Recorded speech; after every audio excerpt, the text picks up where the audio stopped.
That's mine. Well, by God, it is yours. Anything else, boss?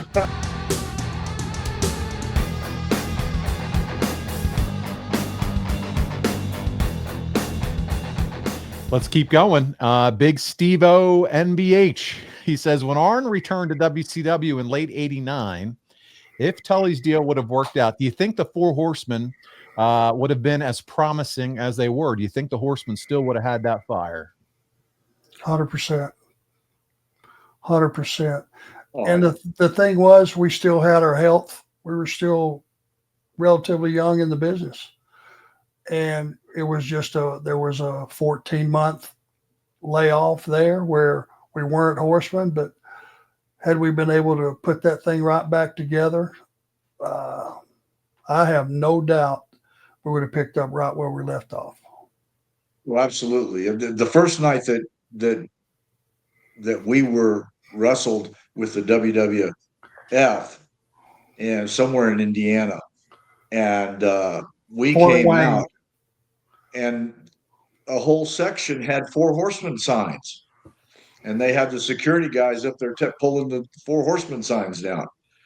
You know, we're Horsemen for life, and it is probably the most unique thing that ever hit wrestling, and that's why people still talk about it now. What, 40 years later? Yeah.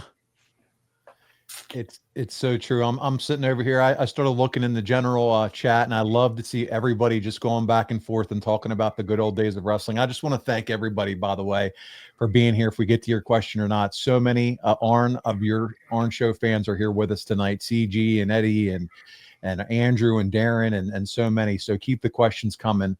Michael Jensen's back with another question. He said, kind of random, but we know Big John Studd is a trivia answer for Royal Rumble winners. For those of us kind of younger, do either of you have some background on him? If either of you worked with him, did you guys ever work with Big John Studd or get to know him at all? Did not work with him. I think I was probably in the locker room with him some, but in those days, heels didn't wrestle heels. You know, I do know he had heat with the wrong cat, and that was Andre the Giant.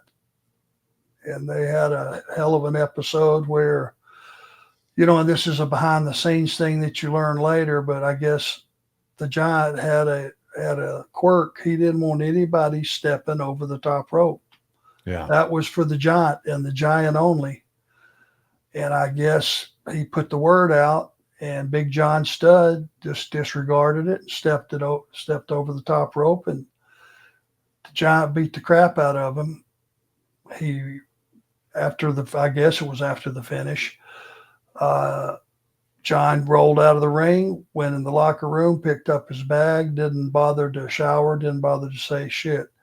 He just got the crap kicked out of him, and he left the building, and that was the end of his tenure with WWE. That's a behind the scenes. A lot of people know that story. A lot of people don't, but here you got a guy, what was he, 6'10"? Yeah. You know, and he was probably close to 400 pounds. Basically caught that rabbit to get away from the real Giant. I mean, you can't blame Andre for not wanting anybody to step on his stuff, if you will. You know, that was his deal. Just honor it. Whatever, you know, whatever he says, that's mine. Well, by God, it is yours. Anything else, boss? Right.